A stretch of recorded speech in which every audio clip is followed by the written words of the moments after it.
Alright, y'all. Welcome back to Scotty Waiting Moon Woodworks. Today, the highly anticipated squirrel feeder. So this is what we're going to be making today. As you can see, it's really simple design. Just a back piece base. You got four sides. Base being the back being one of them. We're going to make a roof for it up top. Slight bevel on that, as well as some supports so our jar doesn't go rolling off. We're going to get an end piece so it doesn't slide out. Slides right in, as you can see. And again, the squirrels go nuts for it. So let's get at it. Let's get over to the planer and get this sucker ready.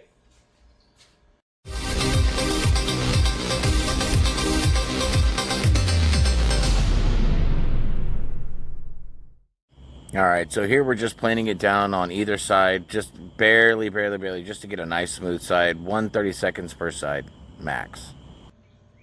Alrighty, y'all, let's get this going. Straight out of the planer.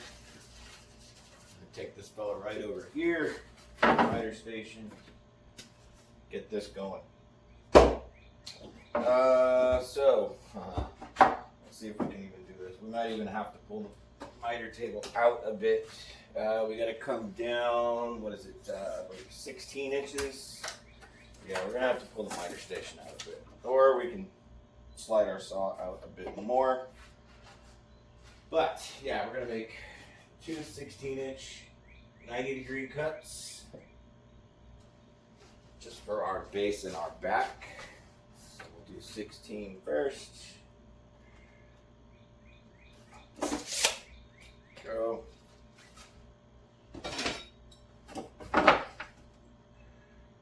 Mark that sucker up.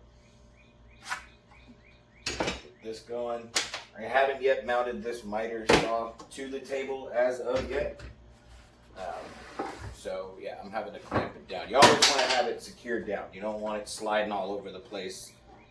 Despite how heavy this thing is, it will slide around on you. So yeah, that's on the project list to do. I'm going to be making a platform for this to sit down into, just so I can get it fully secured on there, as well as support on either side of the saw itself. So again, get this stuff out of the way so we're not hitting it. There we go. Line that sucker up. There we go. Watch your ear holes.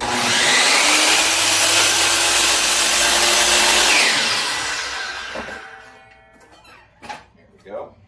One. I'm just going to take this and just transfer that mark. We need two of these.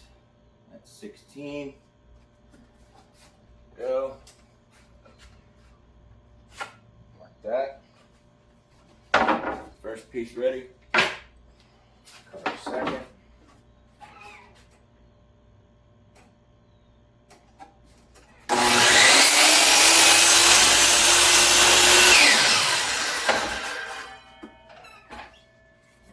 That now is where our 20-degree bevels are going to come in. So now we're going to need our handy dandy angle gauge. Throw that on there. Always good to see it right at a 90 when you turn it on. Now we're going to go down. You can either go 15 or 20. I might go.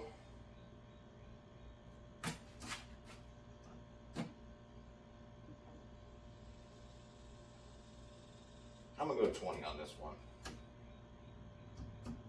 So when I take this down to 70, less.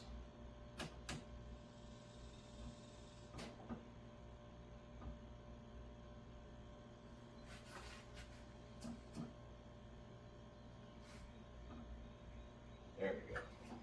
So we're going to do a 20-degree miter. Save that guy for later because we're going to have to go back to 90 shortly. So what we're going to do is, the cool thing about this is the zero clearance fence. It does let you know exactly where that blade's going to come in. So it makes it a bit easier. To gauge where you need to throw that in. That's going to do it right there. So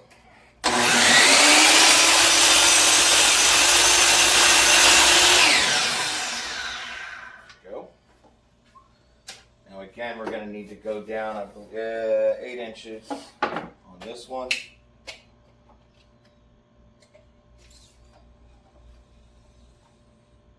Doesn't have to be exact on this. This is just the roof, so it's going to hang over the front of it anyway. But you do need an 8, at least 8. You can have it hang down as much as you'd like. Obviously, not too far, because then it'll start hitting the jar once you put the jar in there. I'm going to transfer that mark all the way down.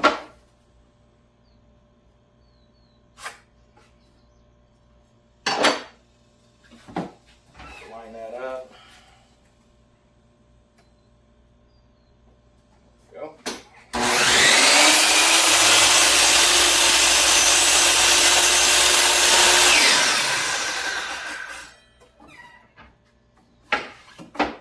Now we've got our double beveled roof lid, however you want to word that. Let's see. Now we're gonna need let's see, 7 3/4 inch. Here, that'll be the front.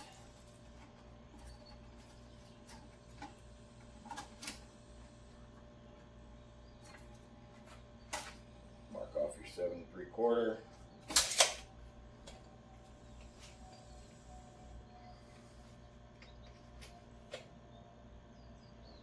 That one.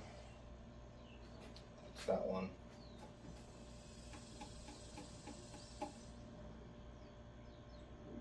No, I take that back. This does not get. This is where we put it back up to 90.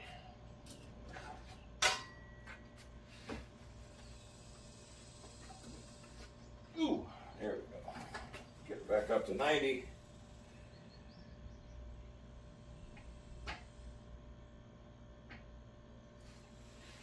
There we go.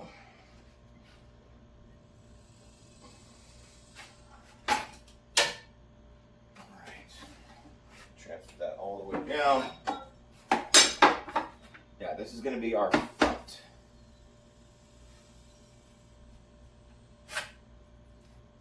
There we go. Let's get this going.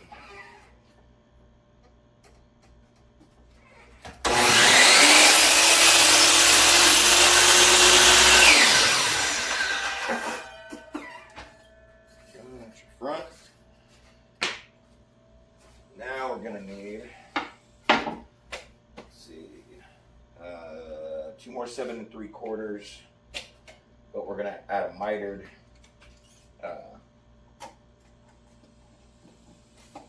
mitered 30. Actually, this is going to go that way, so yeah, 7 3/4 right here.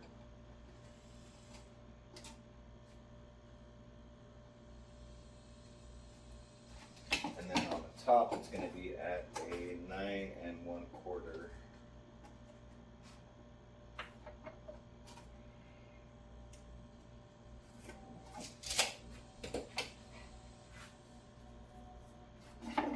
So we are going to go at a 30.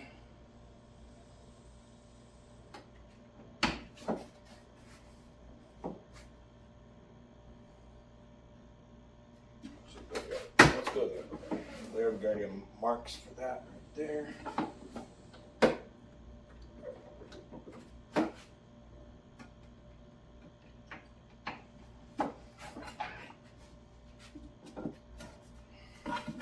There we go.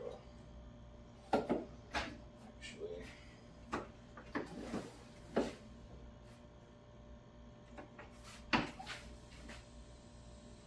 what did we do? 20. Never mind. Ha! Alright, let's see.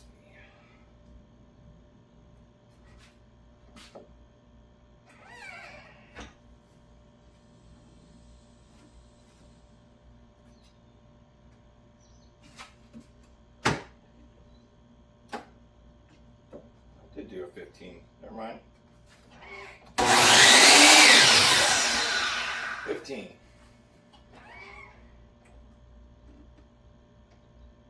Give 15, that's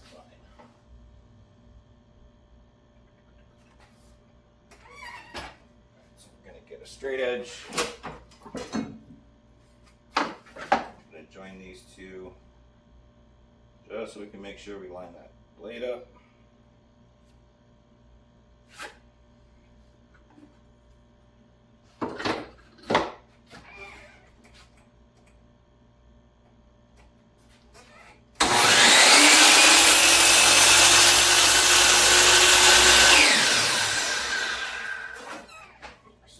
Flip that. Now that you got the matching angle on both of them, now we're just going to cut straight across. Angle back to 0.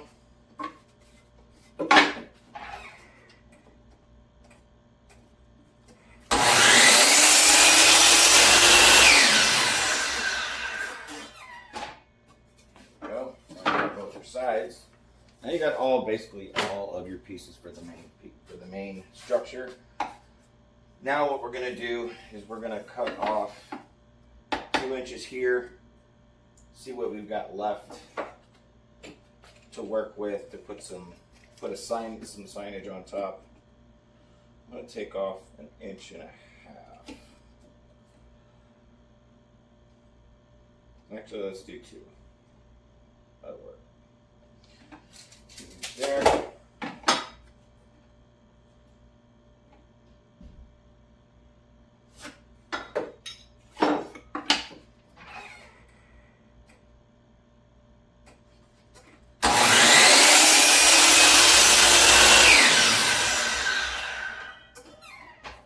That's going to be your stop block at the end.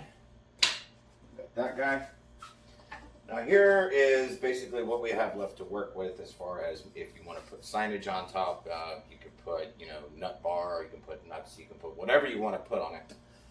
I just typically make it about 2-inch tall letters that I can, either use the bandsaw or the squirrel saw to cut out. Let's see what we got left. I might even just slice it right down the middle. So I've got 4 1/4 left. So I'm going to put a 2 1/8. Let's do a 2.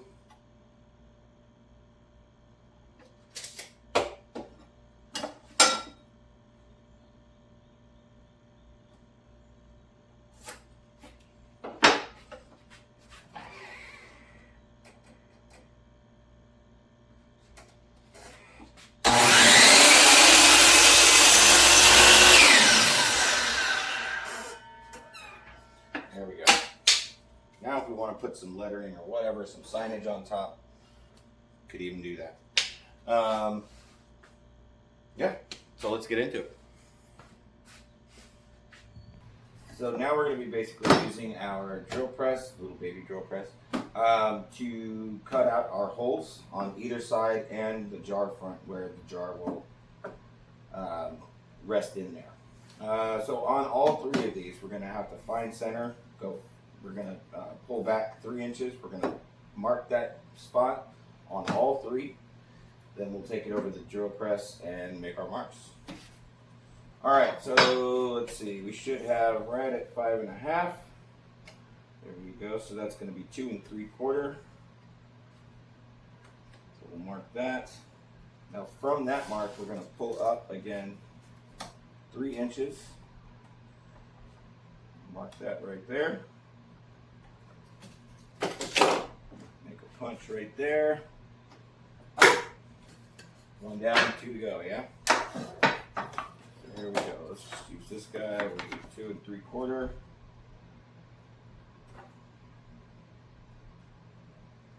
From there, we're going to go up 3.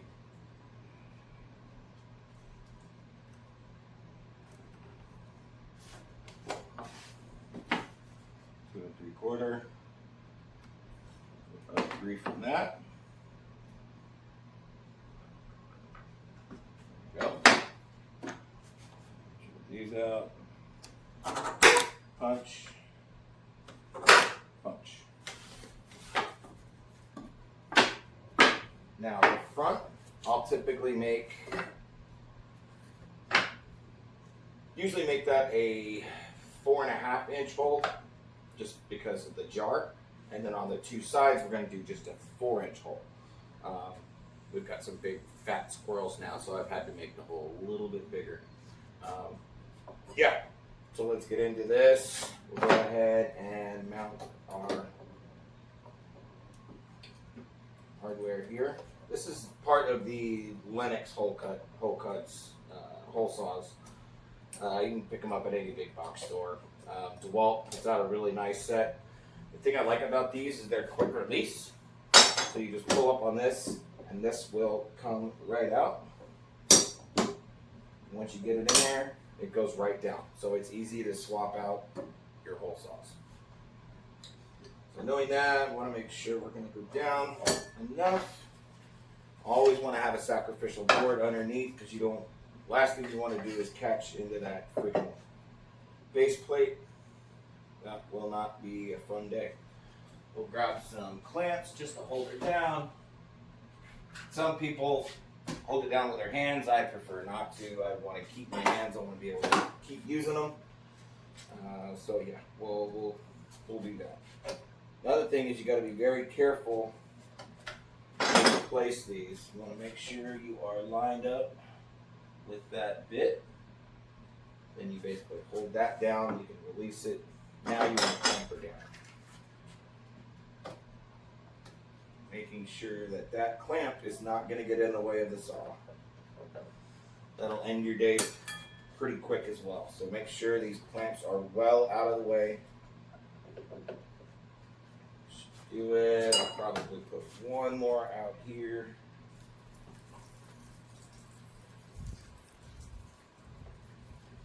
Just to hold it down in the back.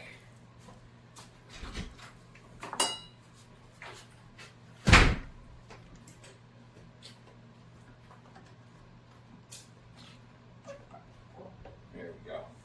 Alright, now that we're all clamped down, I'm going to double check, make sure you are set on that punch mark, which we are. Then we'll go to town.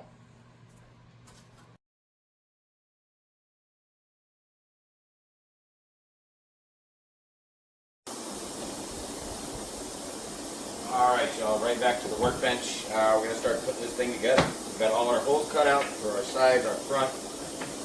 You could even go that extra step, put a little round over on here, sand them up, make them all nice and pretty. But just being for display purposes, I'm not going to go all out. Definitely, if you want to, you could even burn the edges on it and give it a little more character. But we're just going to get into this. So what I'll be doing, using Type Bond 3. So you got water resistance. Since it will be outside, you're going to need that. Absolutely. So we'll be gluing it up. Going with some brad nails just to hold it in place while that glue sets. We'll start with our back and our base. Glue it up, brad it up. Then we'll start then we'll put our sides on. Then we'll put our front. Then we'll put our roof. Then we'll put our end piece. So let's get it.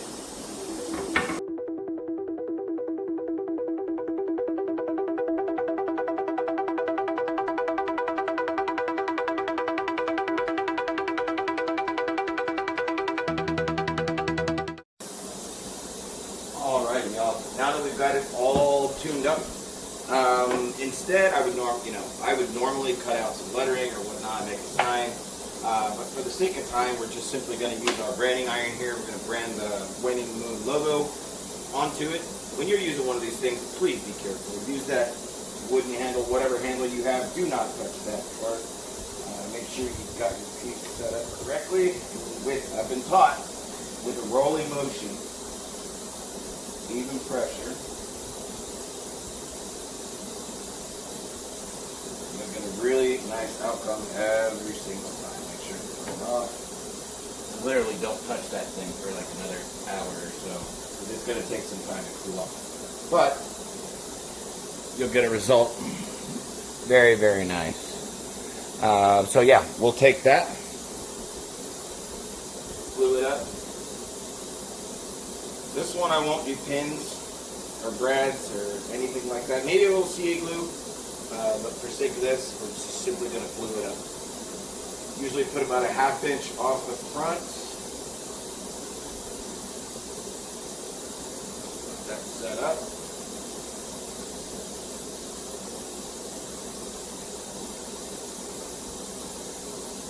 And there you have it, y'all. Again, since it is going outdoors, I'll typically put a few coats of Thompson's water seal on it, or whatever kind of water sealant, weatherproofing sealant you have. Do several coats. Highly recommend it. Despite this being cedar, it's going to be, rot resistant, whatever. But still, you're going to want to protect it and have it last for as long as possible. That pretty much does it for this video, guys. Appreciate you. Appreciate you sticking around watching the whole thing. Do me a favor, like and subscribe. I've got a lot more content coming out. Anxious to see what we can get going. Again, Scotty from Waning Moon. Thanks, y'all. See you next time. One quick note, y'all, something I did forget, and I do apologize. Our supports for either side of the jar. Really only need about maybe a 1/4 inch to a 1/2 inch by 1/2 inch square pegs, square pieces. Only about 5 or 6 inches long, just something to put on either side of that jar so it doesn't go rolling off.